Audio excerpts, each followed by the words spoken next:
Good afternoon, good evening, ladies and gentlemen. Welcome to ULT San Diego for the Aquarian series.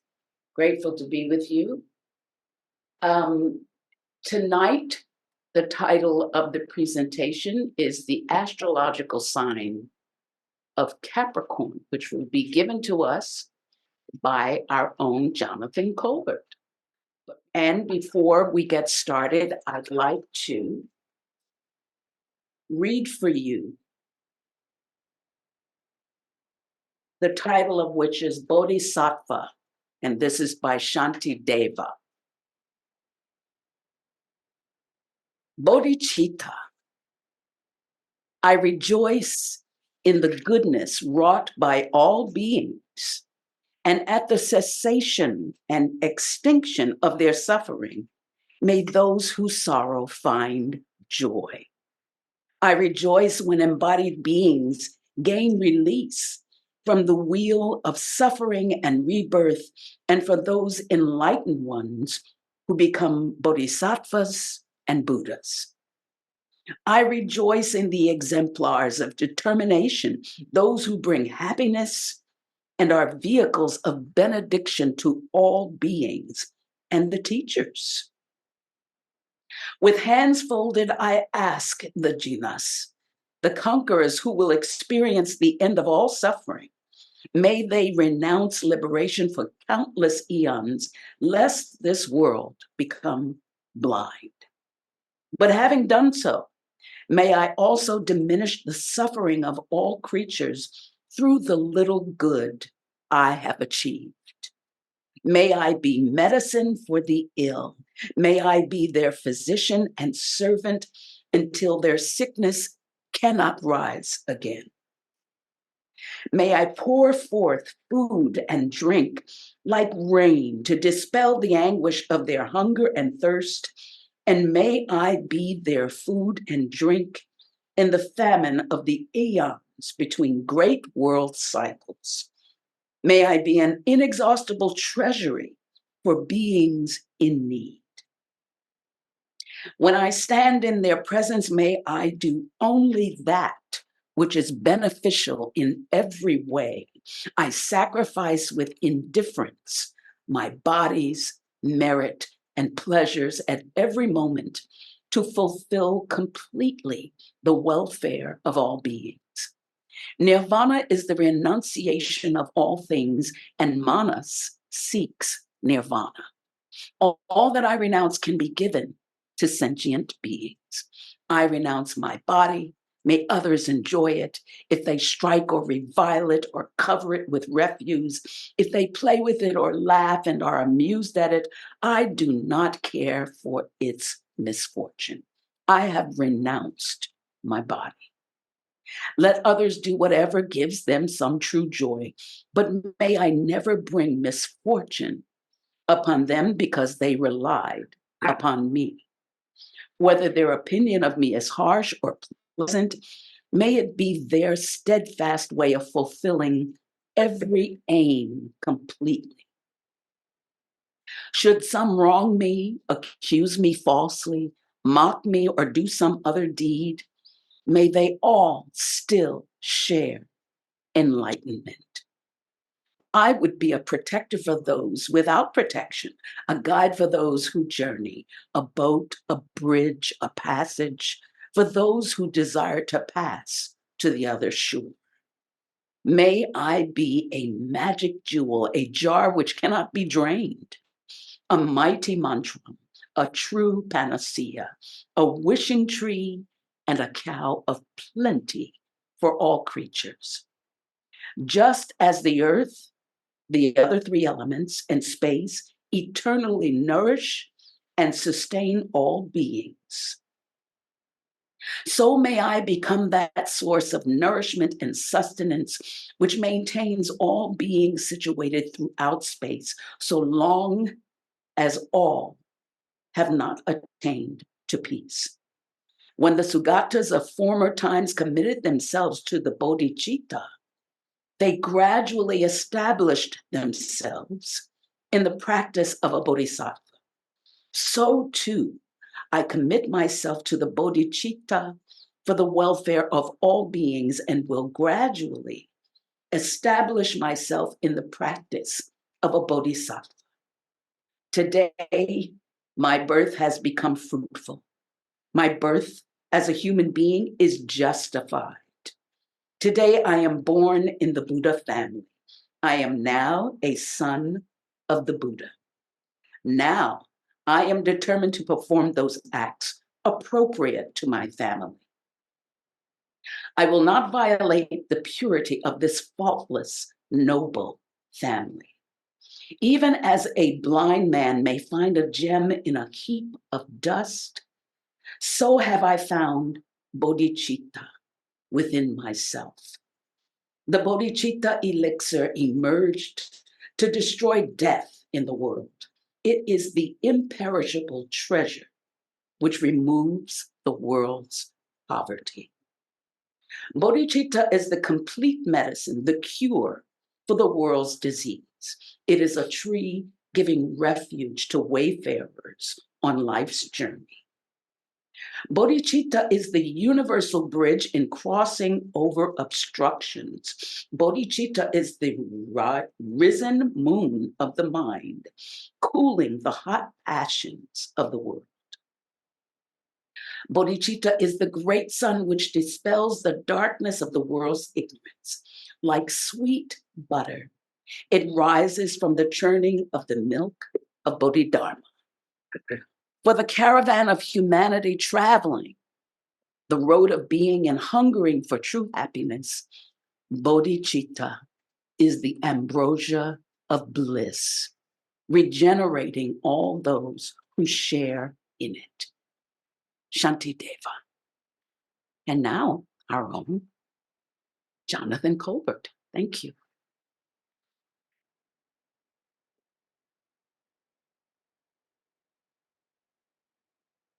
Thank you, Monica. Beautiful.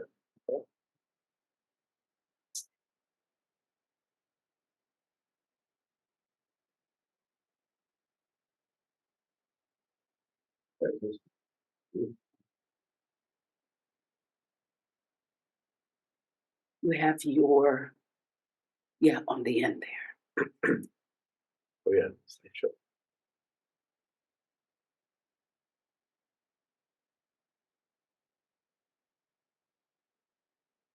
Well, hello everybody. Thank you all for coming. And today we are going to talk about the archetype, the philosophical archetype of Capricorn.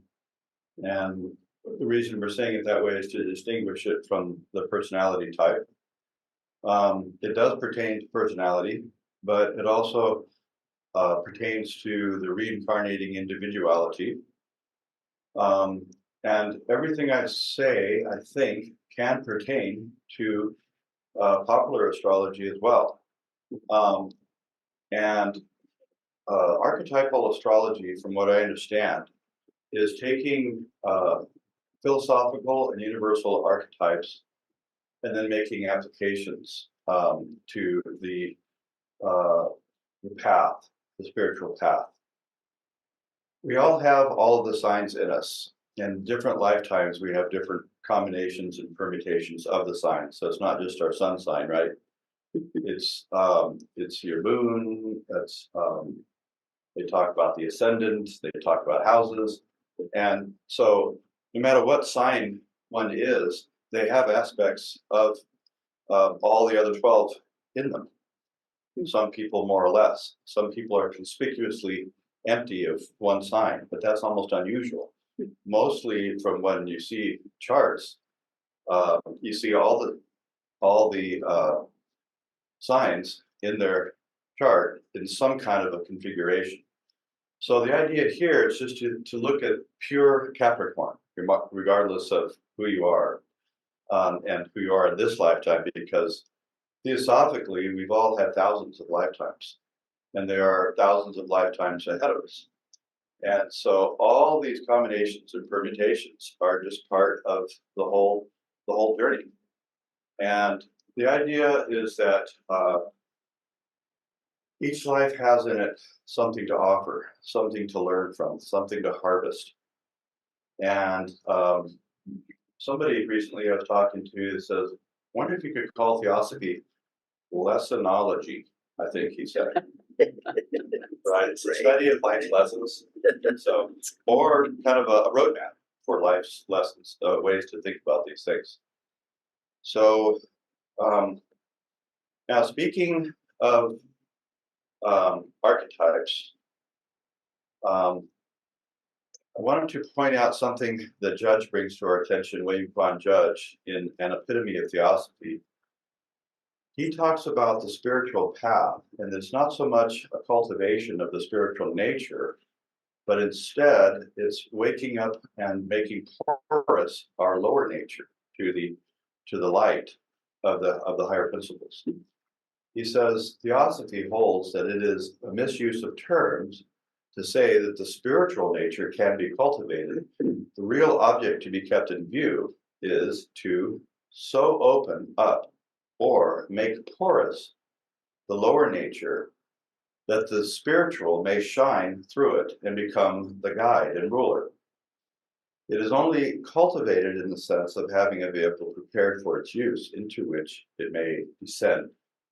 Now, that's something that we're going to be taking a look at today, this idea of ascent and descent as an archetype.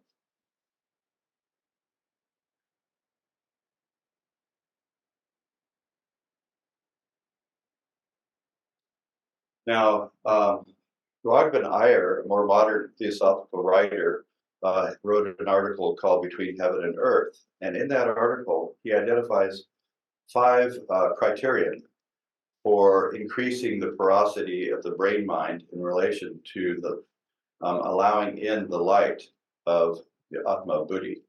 And one of them is this idea of archetypes. And that includes a longing for ideal forms and archetypes. Isn't that beautiful? A pure love of truth, beauty, and goodness in all forms. And selfless ideation on metaphysical paradigms, parapolitical ideals, and universal good, the agathon. So it's just like a pure heart and an unconditional devotion to these universals. And it isn't, that's why it's not so much personality types, because that has to do with the utility of understanding myself, so to speak. But theosophically, understanding oneself more has to do with action. What are you going to do? What are your principles? What kind of will are you going to release into the world? Now, in tandem with this idea of archetypes, we would also like to take a look at the idea of duty. And that's what we're going to try and take a look at in this presentation today, is the relationships of archetypes to duty under the lens of Capricorn. And it's possible that all of the 12 presentations on the signs this year in 2024 will maybe attempt to do that. But this time it's through the lens of Capricorn. And a key to this, we think, and kind of a indicator that hopefully we're on the right track of this trying to do a blending, a synthesis, a marriage between archetypes and duty, is a statement by William Quan Judge, where he has a short 2-page article. I think it's more like a page and a half, okay? And it's called The Zodiac and the Bhagavad Gita, Two Lost Keys. So the Zodiac has all these archetypes, right? And what's the Bhagavad Gita about? It's about duty. I mean, why did he could have said anything. He could have said the Buddhist Nidanas. He could have said the symbolism of the lotus, or, or he could have had any Eastern book, Patanjali or something like that. But he said the Bhagavad Gita. And he also said that the Bhagavad Gita is the study of adepts.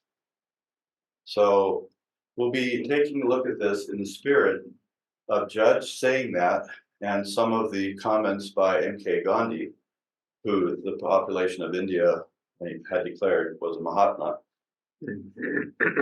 He wasn't so much into that title, but he let him do it. It's good to believe in ideals. But they were both onto duty, right? Judge and Gandhi, and they were both lifetime practitioners of the Bhagavad Gita. For the astrological side of it, there's a book that's out, mostly written from the articles by Helen Valborg, but it also has articles by Judge, including that article I just mentioned. A lot of some articles by H.P. Blavatsky, and also a few from Raghavan Iyer. It's in this book. It's easy to get it. You don't have to go to a metaphysical bookstore. Just get it on Amazon. And it's a really good book. It's well written. And there's something about the writing from Helen Valborg that is just so accessible, but just so deep and beautiful. Yes. One thing that we'll be taking a look at, and what I learned from the speaker who gave the presentation last week on the zodiac itself, was that she pointed out that if you look across at the zodiac, at each of the signs, notice how Capricorn over on the left in this diagram here has Cancer across the way over there on the other side, right? And so she made the comment that the key to unlocking any of these signs, one of the keys is to look at the opposite. And that's a very philosophical idea, to examine the opposite as a method of taking a look at something. So we'll be playing with that a little bit.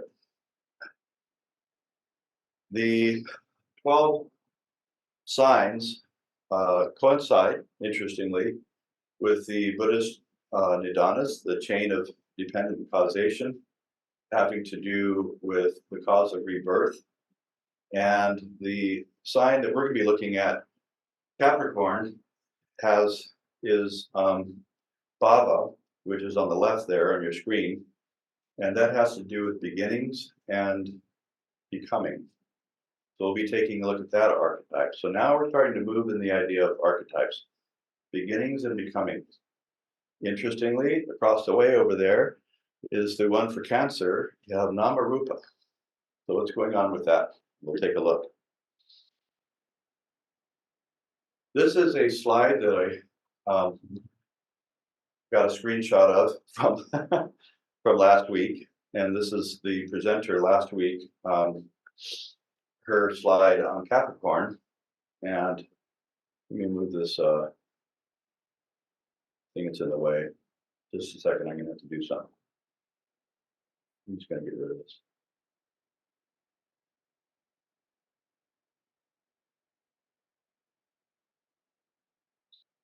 So Capricorn is the sign, the part of the sky that represents Capricorn. It falls under the influence of Saturn.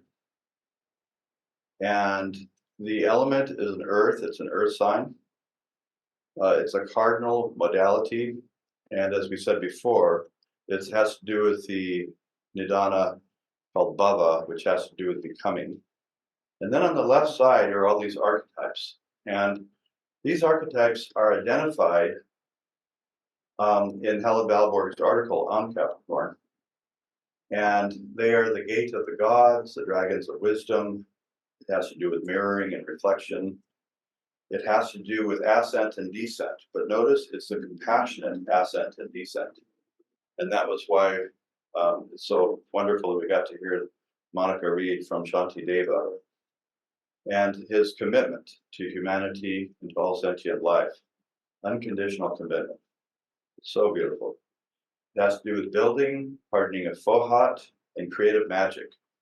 Now, interestingly, Saturn has to do with limitations. And on the opposite side over there, on the left side of the slide at the bottom, you have creative magic. And the limitations of Saturn has to do with institution, it has to do with form, it has to do with order. So it almost seems incongruent, right? With creative magic. Yeah. So we'll try and take a look at that. and try and get to the bottom of that.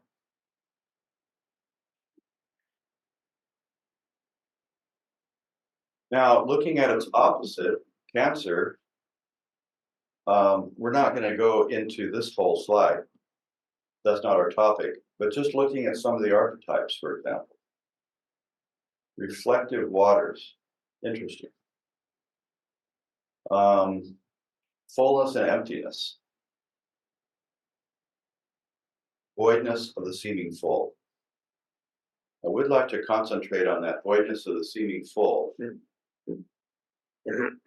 its seeming opposite, the fullness of the seeming void. But we're going to take a look at that in a minute. I'm throwing out all these teasers. We'll see if we actually get to some substance here.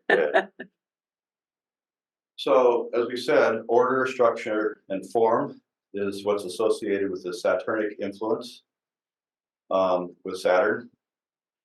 Saturn binds through limitations while stripping away excess, eliminating all that is superfluous to the soul's evolution, yielding, in the end, certain economy of speech, action, and thought.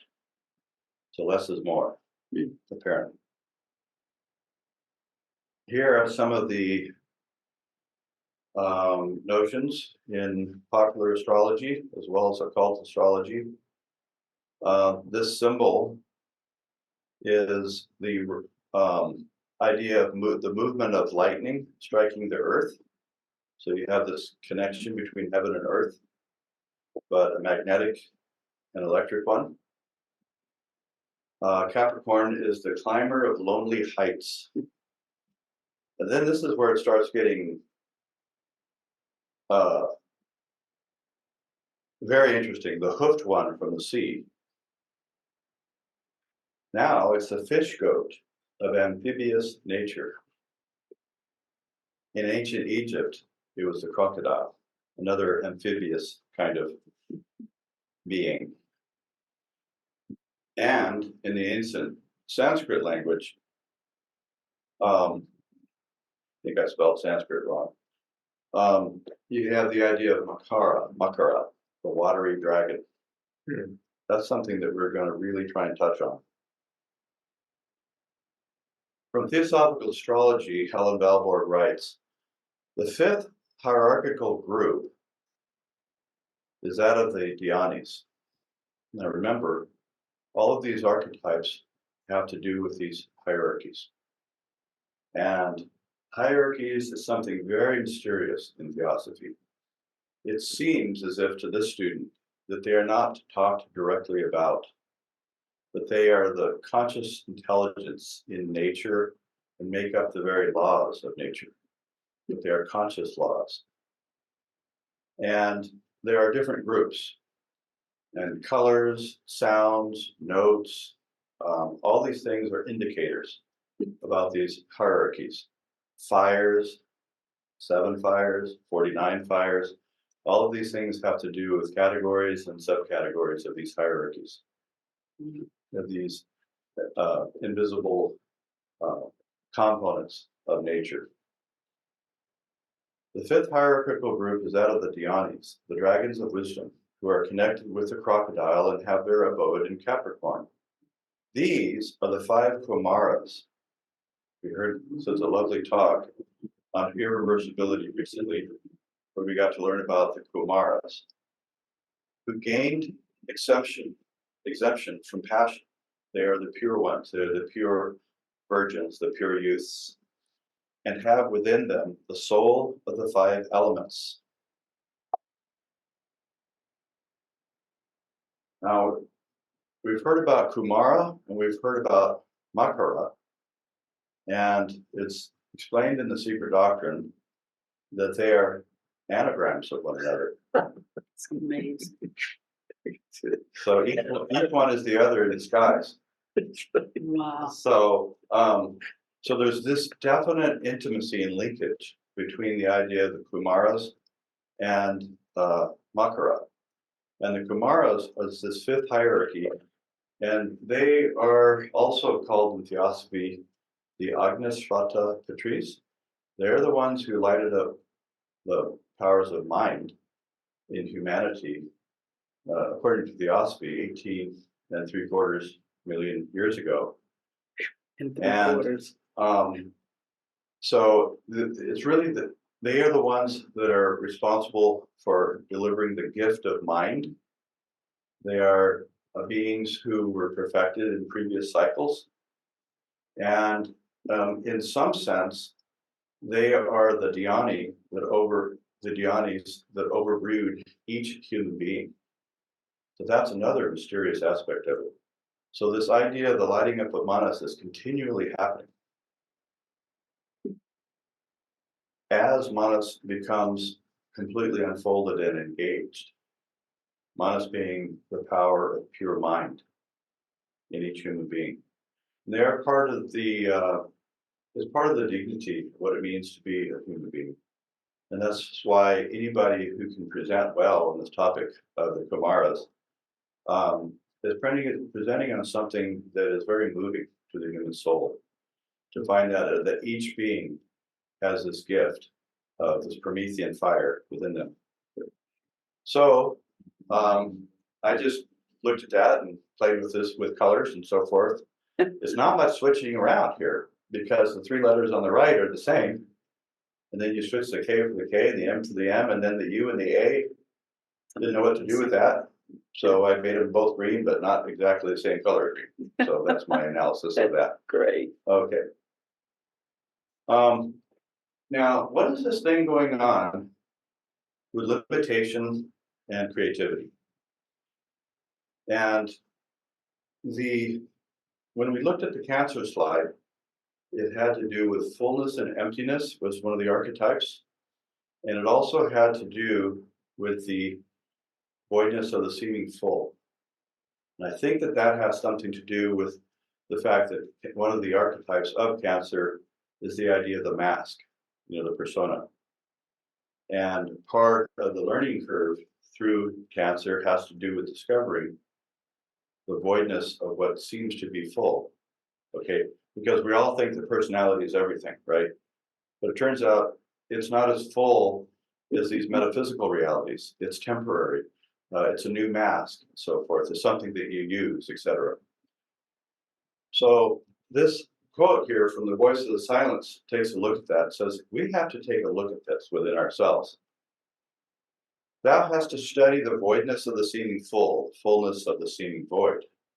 O fearless aspirant, look deep within the well of thine own heart and answer, knowest thou of self the powers, O thou perceiver of external shadows? If thou dost not, then art thou lost. That's how critical and important it is, apparently. It's not just a metaphysical thing. And it's a fascinating topic, especially in Buddhism, because that idea of shunyata and emptiness and the relationship of Buddhist concept of emptiness to the idea of interdependence and compassion. So there's a fullness to the seeming void in there, but then there's an emptiness, a voidness to the seeming full, and these are both really important in terms of being able to understand the difference between the shadow and the light, for example. And one can become a true perceiver of external shadows in that way.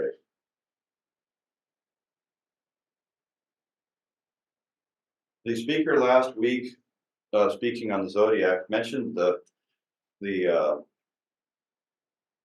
saying, "The devil frees you in order to bind you." Isn't that interesting? But the divine, on the other hand, binds you in order to free you.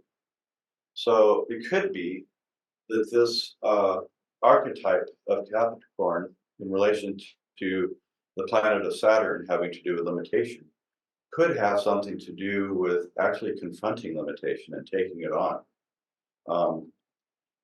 Kind of the way Shanti Deva was doing. He was saying, I just give up everything. I'm unconditional. And whatever I have to offer, it's yours. It's for humanity. That kind of a thing.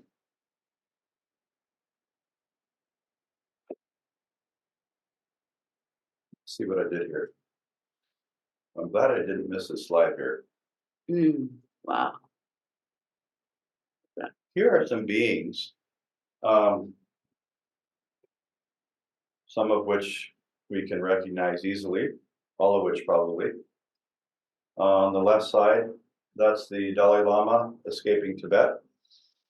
In the middle, that's Gandhi in jail, but being productive, writing, presumably. There's Judge, who took on incredible limitation and accepted it. And Martin Luther King, and Rama and Sita and Lakshmana, and Nelson Mandela. The through line here, to me, is beings who took on limitation for humanity. They were either in jail or they were exiled. And they found that they could do a lot in jail, and or they found that they could do a lot in exile, like the Dalai Lama. He has said many times that him being effectively kicked out of his homeland, it's tragic. It's tragic for the people of Tibet, but it has given him an opportunity to share this incredible, priceless wisdom with the whole planet. Pretty remarkable. So he was able to do a lot in exile.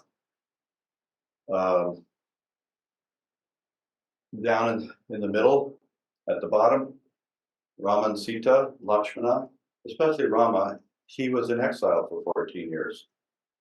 But that's the whole story of the Ramayana. We're going to hear a presentation, by the way, in a few months from now on Rama and Sita.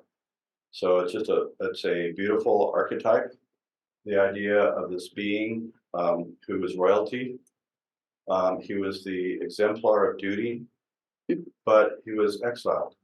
But it enabled him to perform a deed that he never could have probably done otherwise.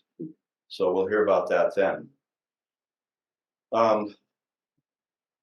William Quan Judge, I only mentioned him that after HPV died,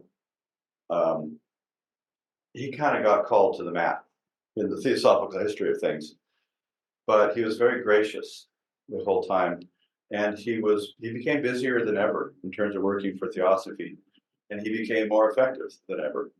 So if you look at letters that have helped me in the beginning, you flip through the pages, and he's called the greatest of the exiles. That's an interesting phrase to address that man.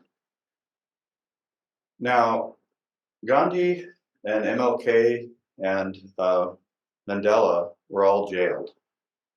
And they took on limitation in this way, but did so much. Gandhi wrote countless letters, for example, and you can just imagine the priceless treasure and gift that those letters were that would be received from Gandhi. Martin Luther King wrote the famous letter from the Birmingham jail, where he really lays it on the line. And this is, I believe, about 4 months or 5 months prior to his 1963 I Have a Dream presentation address in Washington. But this is where he really made that famous statement that the oppressees are going to have to take action here. And the oppressors aren't going to give up what they have. And it's time for action. And apparently it was an electrifying letter. And it's a document that will be preserved in the annals of history and will be referred to for hundreds, if not more than that, years as an important statement and declaration. Nelson Mandela spent 27 years in jail, but he didn't get bitter. And he gestated the birth of a nation. Not too shabby. You know, talk about taking advantage of limitation. Speaking of him, he turned that gestation into a pledge. He says, we pledge ourselves to liberate all our people from the continuing bondage of poverty, deprivation, suffering, gender, and other discrimination. So that's the galvanization of the will. You could say that resolves, commitments, promises are limiting. Like, I don't want to make a commitment like that. That's cutting off my options, man. I want to stay loose here. But there's a whole mystery in this idea of bondage and freedom that is part of what we're trying to unlock in this discussion. Here's another one, MLK. He had these 10, call them commandments against violence. Interesting. It's not the kind of commandment where you have an eye for an eye and a tooth for a tooth, is it? This is against violence. And he has, I'm not going to go through them all, but this is what he thought that people, if they're going to be an effective freedom fighter,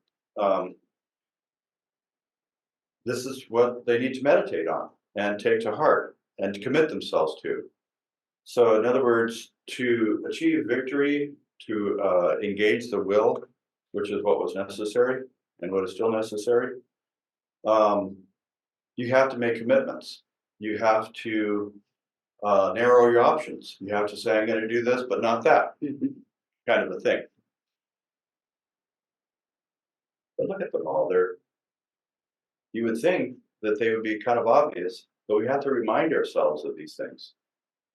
You can see meditate daily on the teachings and life of Jesus. So there's meditation. You're going to be effective. You need to meditate. And remember always that the nonviolent movement seeks justice and reconciliation, not victory.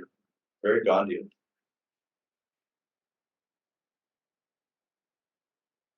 Gandhi, with his ashrams, Sevagram and other ones, he had these are all vows. He called them vows. The vow of nonviolence, the vow of truth, the vow of non-stealing, etc. There's 11 of these. Last of which, but not least, is we have to remove untouchability. Makes us wonder about what's going on with the homeless and people who are walking around hearing voices. Are our hearts really open? So,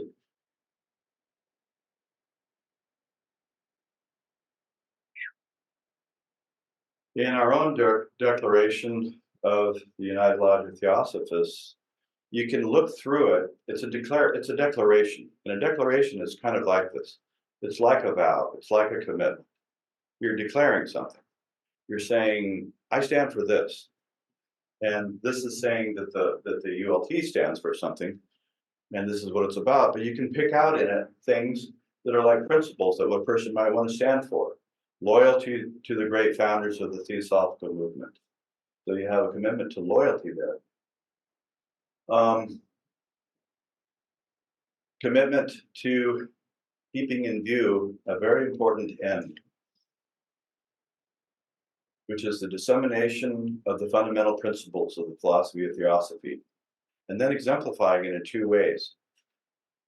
One is the practice of those principles through a truer realization of the self, and the other is by obtaining a profounder conviction of universal brotherhood on behalf of all that lives. So that's kind of a group of principles that one wants to commit to.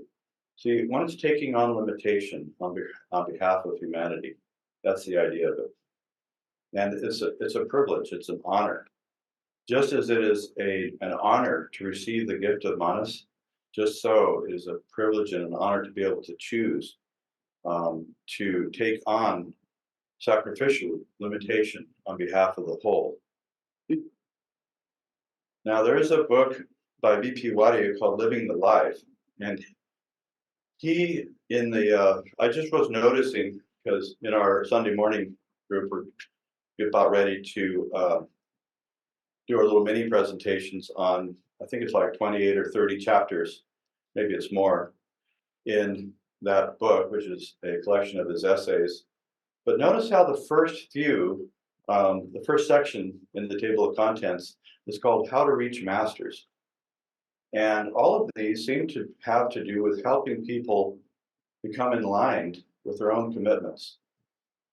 The living power of theosophy. That's assuming that a person wants to commit to that. That a person wants to make that they don't want to be a hypocrite. They want to take these noble ideas and put them into practice and make them something alive in our lives.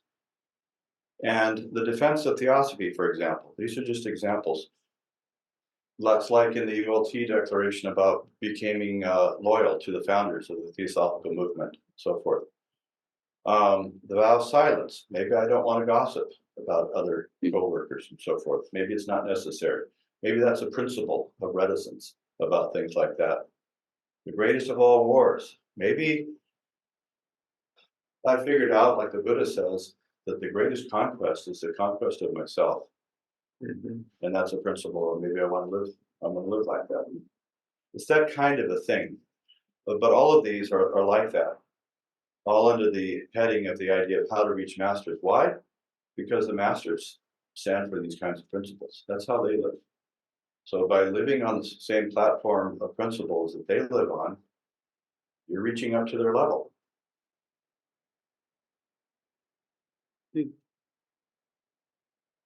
Going back into the kind of the archetypes, here's a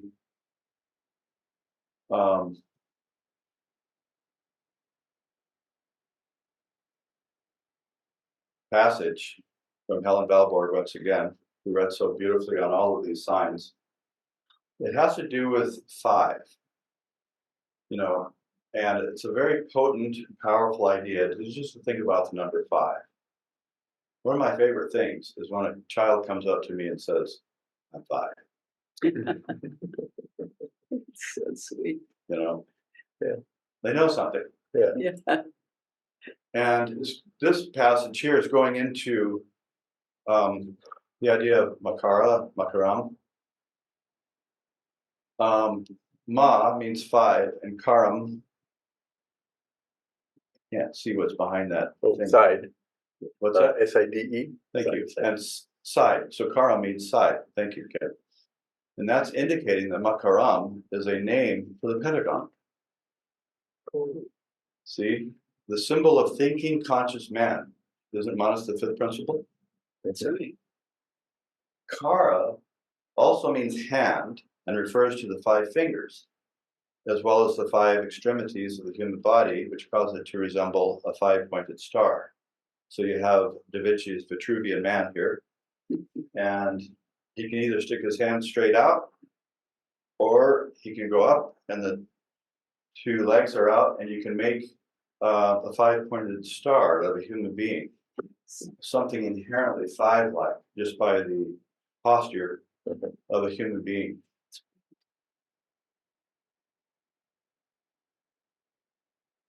There is the idea of mirroring, and that's one of the archetypes.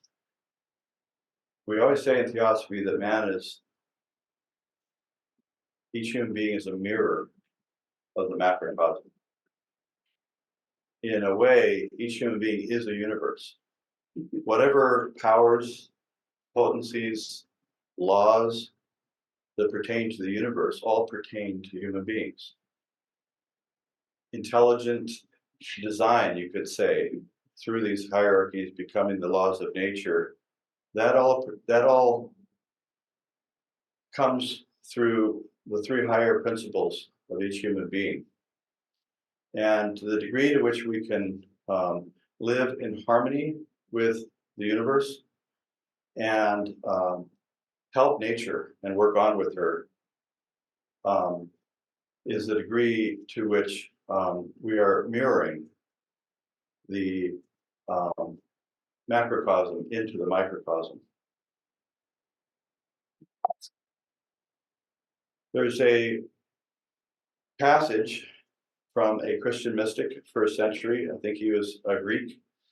He was converted to Christianity by St. Paul, I believe, but he was a mystic nevertheless. And he writes this beautiful passage. He's talking about light and darkness. But I think of it in terms of freedom and bondage and the sculpting that goes on of the lower principles to be able to be porous and to the divine light. Unto this darkness, which is light, we pray that we may come and may attain unto vision through the loss of sight and knowledge. And that in ceasing thus to see or to know, we may learn to know that which is beyond all perception and understanding. For this emptying of our faculties is true sight and knowledge. And that we may offer him that transcends all things the praises of transcendent hymnody, which we shall do by denying or removing all things that are, like as men who, carving a statue out of marble, remove all the impediments that hinder the clear perception of that latent image.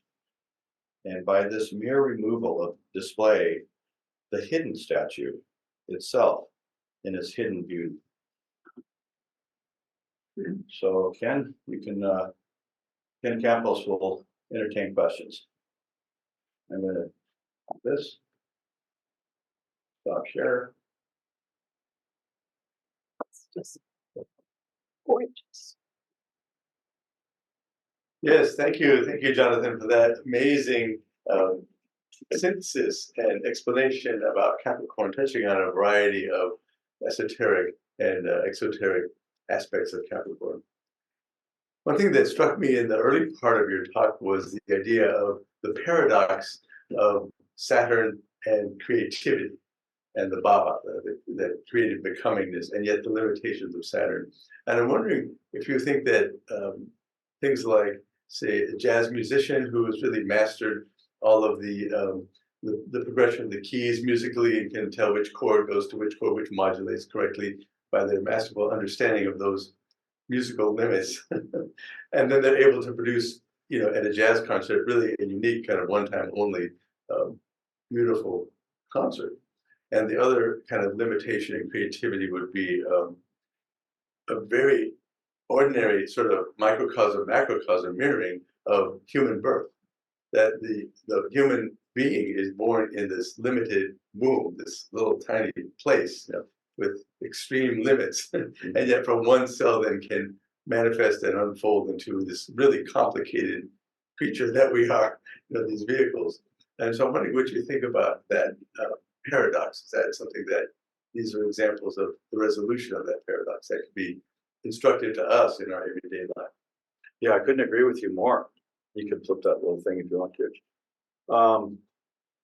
Yeah, I couldn't agree with you more. I think those are excellent examples, because think about the jazz musician that you're talking about. How many hours of not so fancy practicing that person had to do, right? Scales, discipline, probably the same time every day. You couldn't just get up there and flop around and everything, because it wouldn't be jazz. It wouldn't be that beautiful expression of freedom. But he has incarnated so much into his vesture, right? Yeah.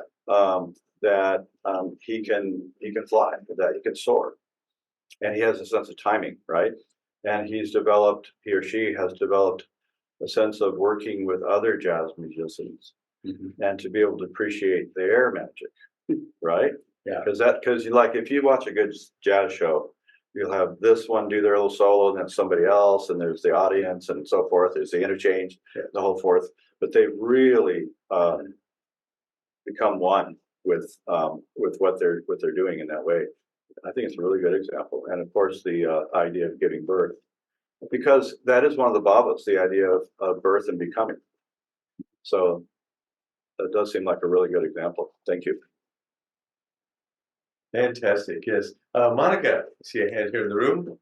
Thank you. Yes. Well, first of all, I thank you so much, Jonathan, for to me, this presentation is just amazing. I think I will never perceive Capricorn and Saturn with its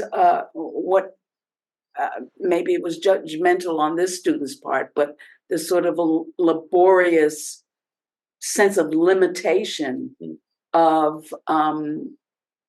the dharma of that particular sign, but its true dharma is quite remarkable because it's all about a whole other level of freedom.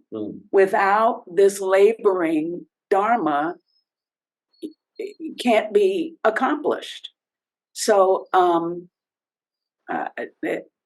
a bit of a state of shock at seeing this vast sense of universal play out of what up to now has been perceived as, hindrance.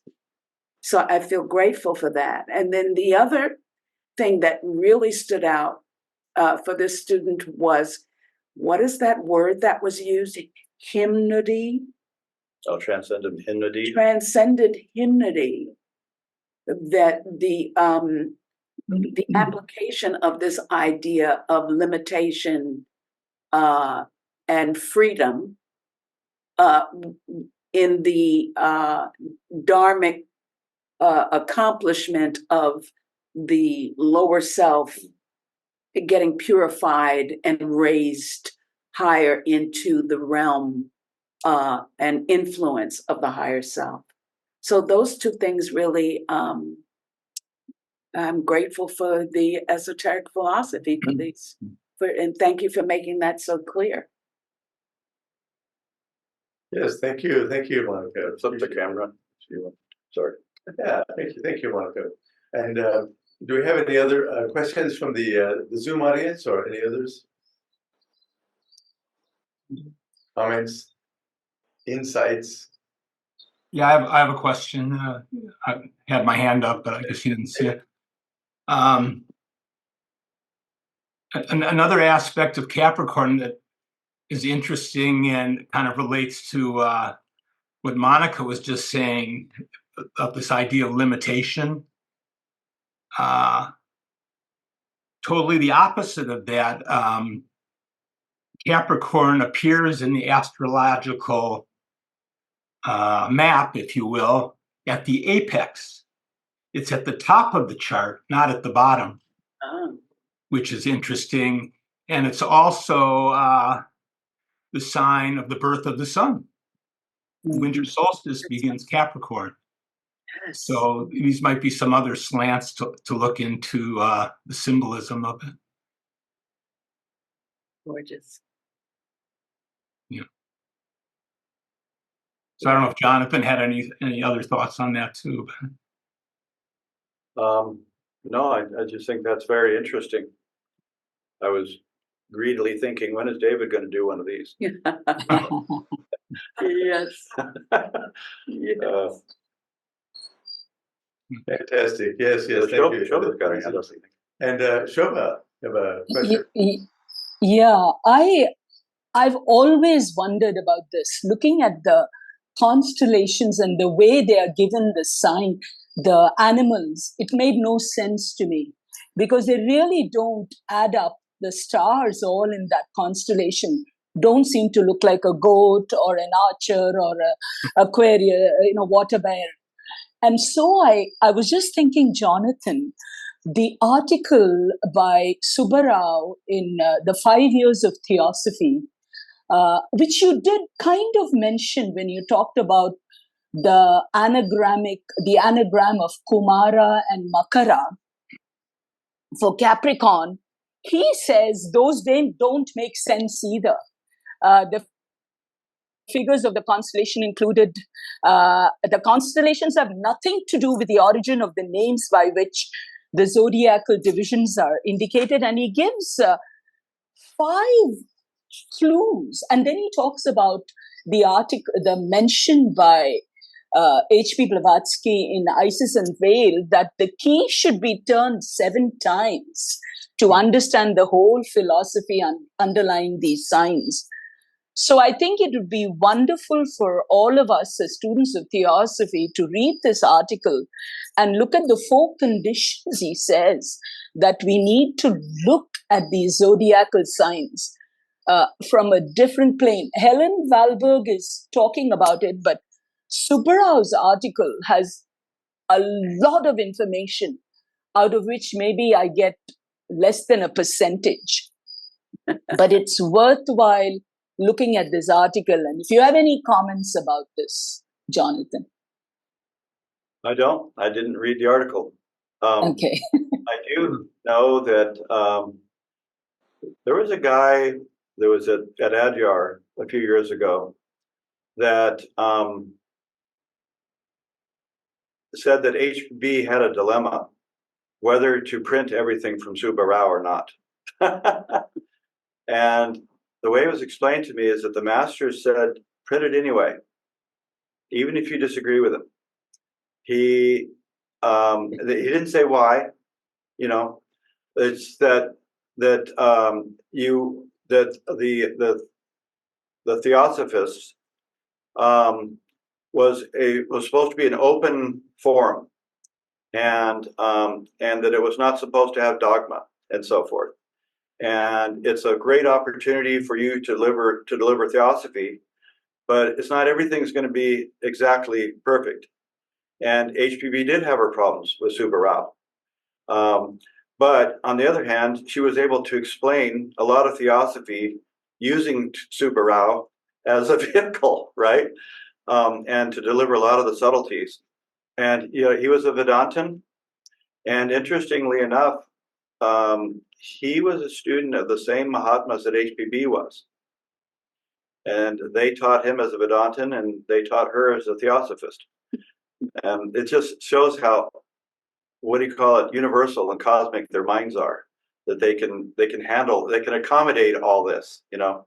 But as far as what you're talking about, I couldn't comment on it, and I would like to read that. And I think that that's a good suggestion, that anybody who does, there's 11 more signs. I was the guinea pig. And to go ahead and read that. And that's the title. It's in 5 Years of Theosophy. The title of the article is, again?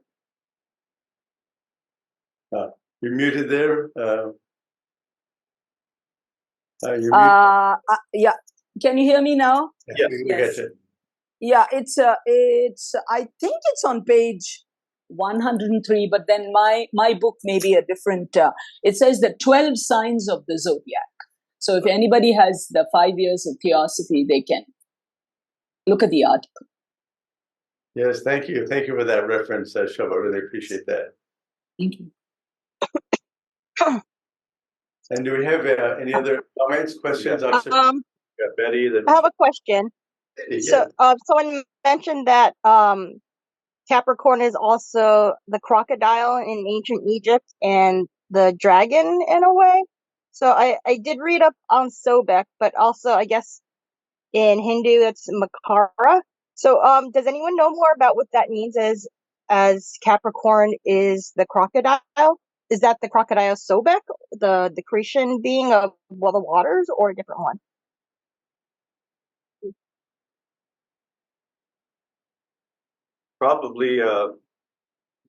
probably Michelle knows, but because she's got her hand up. But I was just going to mention a couple of things.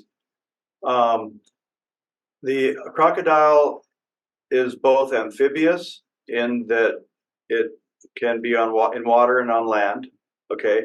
And there's a kind of a dragon nature to it. And anything pertaining to dragons, from what I understand, can refer to the dragons of wisdom.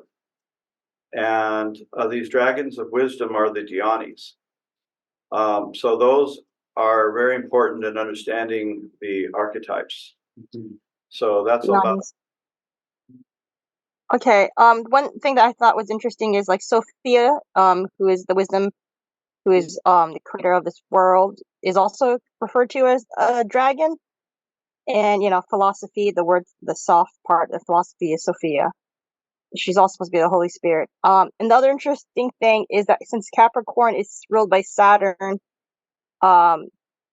when Zeus was like hidden, or he was adopted by a goat who nursed him on top of a mountain. So apparently the Capricorn is supposed to be a reference to her too, but also the story sounds older than that if this is also about Sobek. but it could also just be a cross reference because the archetypes all relate to each other. But I thought that was interesting. I've been trying to look it up on my own, but I just haven't found enough information. You said to look up the what was the name again? The dragon as the Dwen or the dragons of wisdom. So the just the dragons of wisdom. okay. So What was the spelling? It's something with the letter D in it. What, Betty, with letter D? oh, Dionysus. Oh, Dionys. Okay. Thank you. DHYANI. yeah, Dianis. Yes, that's it. Oh, thank DH. Okay. Yeah, DHY. No, thank you, Thank Betty. Well, let's next go to Michelle. Thank you so much for your presentation, Jonathan. I thought you did a really wonderful job of bringing the archetypes down to earth, grounding them in real life examples. And so thank you for that. But I just wanted to make a comment about that article that Shobo was speaking about from Subaru. And all of the information that's said in that article, Helen Valborg actually elaborates on it very well in her article on Capricorn. And she's even speaking about the separation of the sexes and how the division of Virgo and Scorpio occurred. And then she's also going into the dodecahedron, all of those geometric figures. And so I really recommend that article to anybody. And she also goes into the symbolism of the crocodile as well. And then to David's comment that he made about Capricorn being at the very top of the zodiac, I think that's a really interesting idea to bring out because Capricorn being at the top, that is basically symbolizing if the bottom of the zodiac is kind of symbolizing one's internal self, what's within, which is in Cancer, and then Capricorn is at the top, directly opposite that. That's kind of almost our field of duty in a way. And in mundane astrology, it's that house is given the name of career because that's usually the karmic opportunities that we have to be out in the world and with society. And so I think that that's an interesting idea to bring in that David spoke of.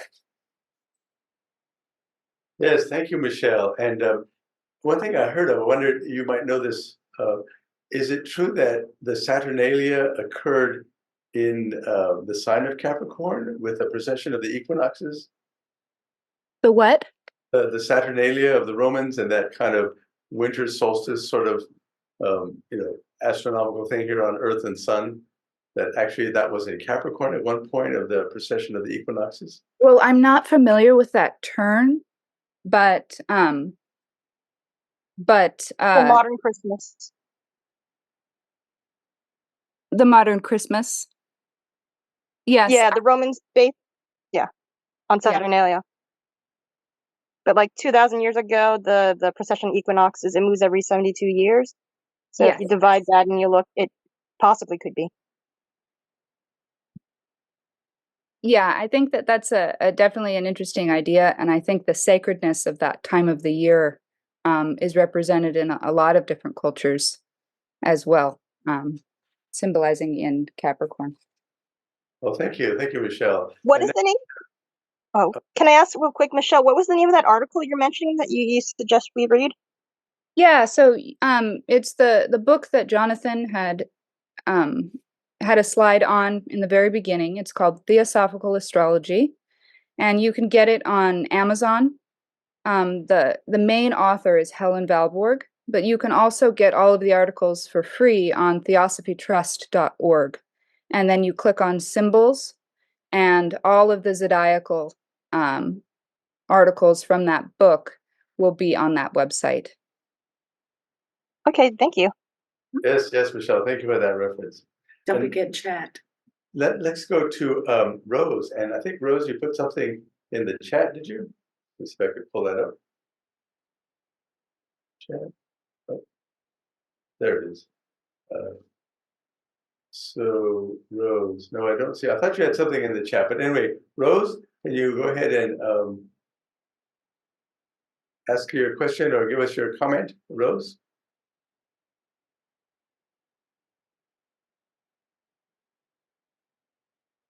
Oh, Rose, are you there? She might not be in a position to. Uh-huh. Oh, she does have her hand up. Yeah, Rose has her hands up. Maybe she's got to unmute. Rose, are you muted? In the chat, she's saying she's passing. Okay, all right. Thank you. Yeah. Kirk, let's go to Kirk next for a comment or a question. Yes, thank you. Thanks for your talk, Jonathan. Really interesting. I just wanted to, there's one point about the crocodile in relation to the symbolism in Egypt that I do recall HPV mentions, and one of the key aspects, besides its amphibious nature, lives both on land and in the water, but they were either believed or known to, at the dawn, as the dawn sun was rising, that they would come to the surface. And it was kind of like in that sense, they symbolized or represented this honoring of the sun and of the fire of the sun, the illumination, and the hidden sun that lies behind that. So and also with the symbolism, it kind of corresponds also with the symbolism of the dragon, because of course when we talk about dragons, we're also talking about fire breathing dragons, typically, right? And so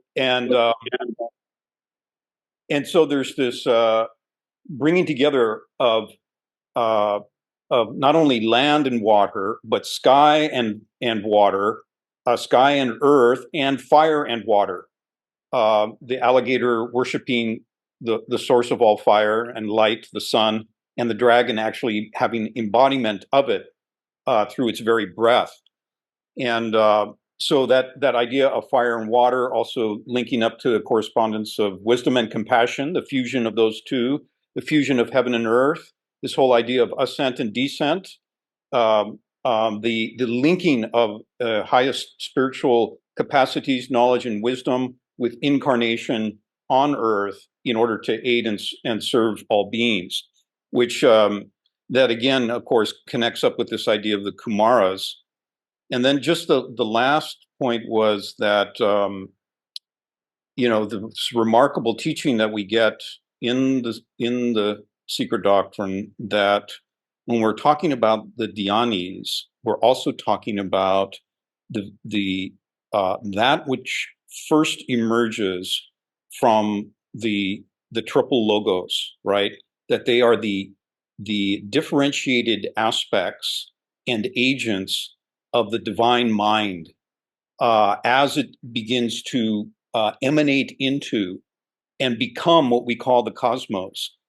So they represent the very pinnacle, the logoic pinnacle of all life, of all being. And that in that sense, they're referred to as the logoi. And in one case, she refers to Pymander, the great teacher of Hellenistic culture, as being, the most spiritual of the logoi of the Western continent. But that so that makes sense that it would also be at the top of the zodiac, right? Because it's right at the very origin of things, the origin of manifestation, the dawn of manifestation, and descends into, lights up the human mind, and takes incarnation in human form in order to teach mankind all the arts and sciences, right? That's the remarkable teaching. So it really applies both at the top and then again at the turning point at the bottom, where Manas is lit up, and in which the senses and the sexes differentiate in, from unity into multiplicity. So anyway, just a few thoughts there. Well, thank you, Kirk. That is a rather comprehensive set of a few thoughts. You're, Yeah. you're always very impressive with those comments. Let's see, Amazing. Jonathan, do you have any replies or rejoinders to that? It's just amazing that these dhyānis are so high and so exalted, and yet they're intimately connected with mankind, especially certain levels of the certain hosts. In other words, Prometheus is a host of beings. Yeah. It's not just one being. It's part of nature, and that mind is an intimate, integral part of nature. That's it, because in a more materialistic context, mind is this outside epiphenomenon. But in theosophical understanding, mind is it's what bridges everything. And the principle of manas has the most flexibility to reach to the highest levels and to incarnate and to take on limitation. So something quintessentially humanity, the fundamentals of humanity, tied up with the principles of Capricorn, it seems. Thank you, Jonathan. I would just echo with that, saying that the animal symbol of Capricorn is this goat, which could be, the materialistic human, and then the fish, which like Krishna and Christos could be more of the divine, and that there's actually a blending of the paradoxes, a blending of the opposites. So thank you for that. I see we have a hand raised from Dr. Jennings. Eugene, give us a comment there. Yeah, just Gene, thank you. Keep it common and simple. But Jonathan and everyone for the questions, and I just wanted to piggyback probably off the last 3 or 4 comments, going back to Shobha's comment about Subarau's article, because when we think about that slide that Jonathan showed with the star within the star, the macrocosmic and the microcosmic, that article by Subarao literally goes a little bit beyond even what was just mentioned in terms of the logi. That article is superb, and it is well worth anyone's time and effort.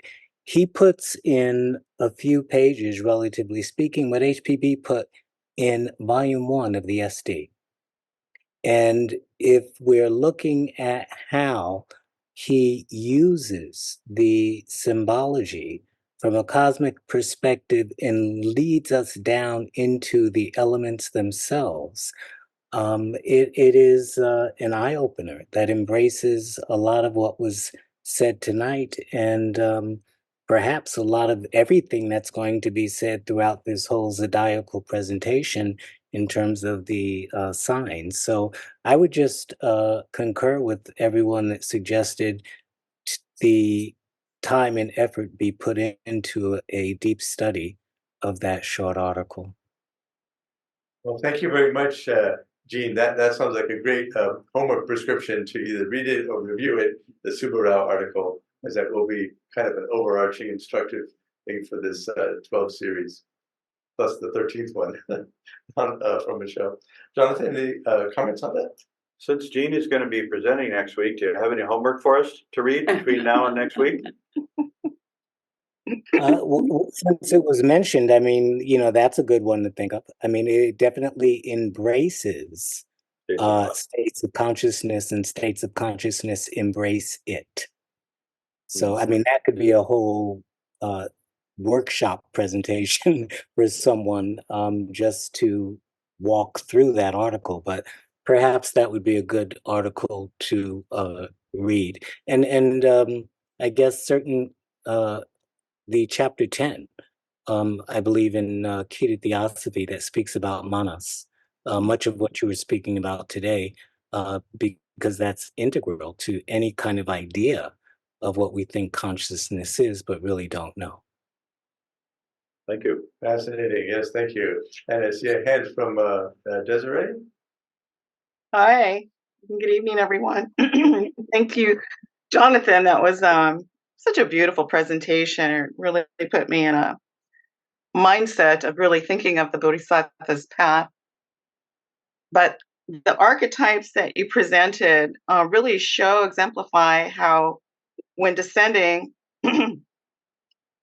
having those opposites is so important to the path of discernment, because we really can't learn anything until we are exposed to diversity.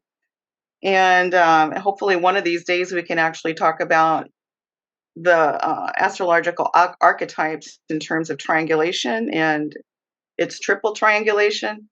But so much of this was devoted to compassion. And I think that's probably the key in that paragraph where Helen is talking about the five, which is related to Manus and Venus and all those. Further on in that same paragraph on 192, in that last sentence, she writes, hopefully I can find it here, that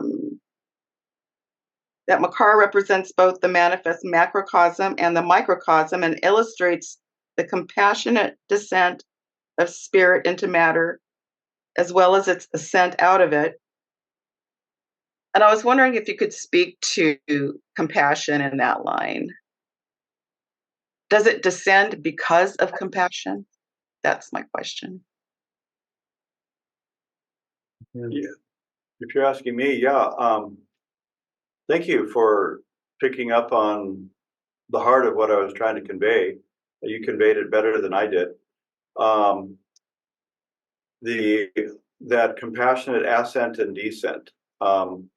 And I think it's really important, if a person's really going to make theosophy something alive in their lives, to think of descent as not something bad that happened, the fall, the mistake, but instead that all of humanity is on this noble pilgrimage. Yes, it's obligatory, but it's obligatory because humanity is noble. It's what we have to do. It's like in the Key to Theosophy, she talks about the inane beatitude of pure spirit. There's something about spirit which has to get involved, has to go on a journey, has to go on a pilgrimage, and has to participate in matter, and can raise matter. And the thing about the ascent, it's not an individual, rugged individualism thing, is it? There's no such thing. It's the kind of a classroom that nobody really gets to graduate unless everybody else does too. We're all in this together. And the incredible bodhisattvic, the pledge of Kuan Yin, which we didn't mention. Think about how unconditional that is. That heart doctrine of I'm not going to accept individual salvation until every blade of grass can reach enlightenment. And then think about that. As soon as that blade of grass gets more enlightened, well, there's going to be more blades of grass. So it's just absolutely unconditional. So do you have anything else that you wanted to add to that, Desiree? Because you actually spoke so movingly just now about this. And also you're talking about the five and so forth. Did you have anything on that? Well, me and numbers. I like my numbers. Just that when you look at everything in a circle, you cannot overlook the fact that everything stems from one. And everything, whether it's a color or a sound or a number or the signs, the movement, they all stem from a singular source expressing itself, and that no one stands alone. They are all completely interdependent. So yes, there's no Sagittarius out there acting on its own. Everything is moving. There might be one that at a given period of time that seems to be more prominent, but even a tone, even a key has within it all the other sounds, Yes.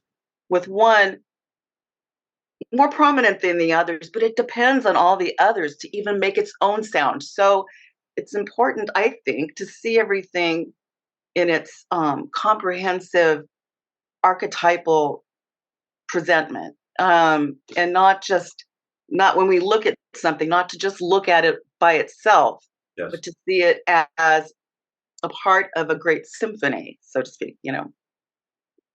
Well, Desiree, I hope you'll Thank you. take on one of these things. They're not easy, at least for me, but I would hope you, because you would do such a magnificent job. Oh, you come on.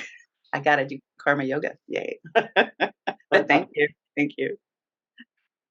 Very good. Well, fantastic. And looks like we have a hand from Miluka. Oh, hi, good evening. Very interesting. And I love all the comments and the participation of the audience. It's always wonderful that too. And it's beautiful, all, the different things that were mentioned about the bodhisattva, love and compassion, because, without that, we don't have a world. We don't have the masters either. But my question had to do with, it was mentioned in one of your slides about porous. How do you become porous? How can your body become porous? How can your brain can be porous that you can remember and also transcend? Fascinating question. Yes, porosity. That's I love the question, because how do we get so we're not so thick-skulled? Um, it probably has to do with developing in waking life a sense of gratitude to theosophically, I would say the great sacrifice, really, and all of the manifestations of that. That's a very occult set of paragraphs in the Secret Doctrine about the great sacrifice. And that is ultimately the paradigm and the teacher of teachers in relation to all of the teachers of humanity, and it makes up the content of the Guru Parampara chain. And to recognize that every human being that we encounter is our teacher, and that they're part of that chain too, and that we can be grateful. And even as Shantideva says, that he says, if somebody insults me or this or that, that's an opportunity for them to express themselves and for me to learn and so forth. Or somebody might just have some advice, and I want to be open and open-minded about advice that people have to offer, even if I didn't ask for it. Maybe it's a great opportunity, but also just a sense of the sacred, about a reverence for nature, and a reverence for other human beings. A Vedantam that I saw at the World Parliament Religion was saying that it's an opportunity, that each person has an opportunity to talk to God, to see God and to talk to God. And he made a joke, no, I'm not in that case. He said that every time you go outside and greet somebody, you're seeing God and that you're talking to God. And every time, and that's what he said. He said, every time you do service, you're serving God. So it's not that presumptuous. He's trying to make it that it's not presumptuous to think that you can serve God. Because when you serve another person, in the way he was saying it, you're serving God, because God is in everybody. But also the sacredness of the human body, the human form, and that it's like a temple, and that there really is a God in that temple, and that's true of all human beings. And it seems that kind of thinking would help with the porosity, and also just thinking about porosity to what? Isn't it the Atma Buddhic light that would be shining in? So therefore, thinking about the light, one might become more like the light. And when it comes to the physical body and the brain and all that stuff, the way that would translate would be in terms of porosity. perhaps, but there's probably other better answers. Thanks for the question. And Jonathan, I'm reminded in the presentation you just gave us, you were talking about following some of these, the vows of Martin Luther King or Mahatma Gandhi as a way that Yes. we as the human student would then align ourselves more with the upper dhyanis so that we could reach to their level so they could form a greater connection with the higher. Excellent. Yes, because they're saying that there's something about these vows, because he's saying, Gandhi's not saying that you can't just be a satyagrahi just because you think you're one. You have to prepare yourself, and there's all these commitments and vows that a person needs to think about and realize what they're getting into.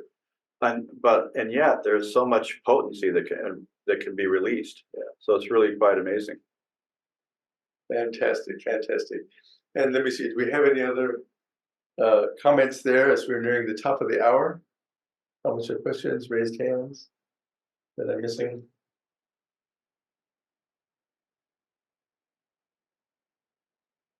Okay.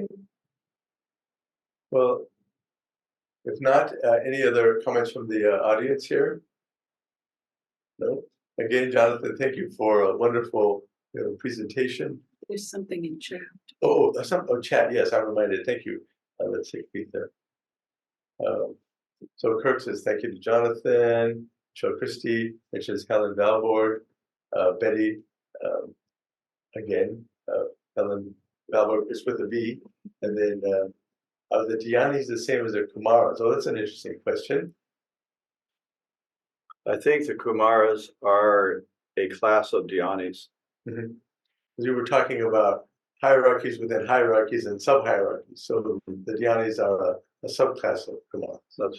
That's how I would understand it. Mm-hmm. And then the Lagowai that Kirk was talking about is another higher classification in this hierarchical aspect. Yes. Next week we have the states of consciousness. And then just a reminder, at the beginning, Monica was mentioning future presentations. So next Saturday on, and that'll be February, we have Jean giving a talk on states of consciousness. And don't forget, he gave that little bit of homework, a little bit of reading too. Well, thank you so much. And if nothing else, we'll go ahead and conclude today's absolutely amazing session of Aquarian series. Thank you all. Thanks, Ken. That's a really good one. Thank you. Thanks, everyone. Thank you. Thank you. Namaste. It's really Namaste. Namaste.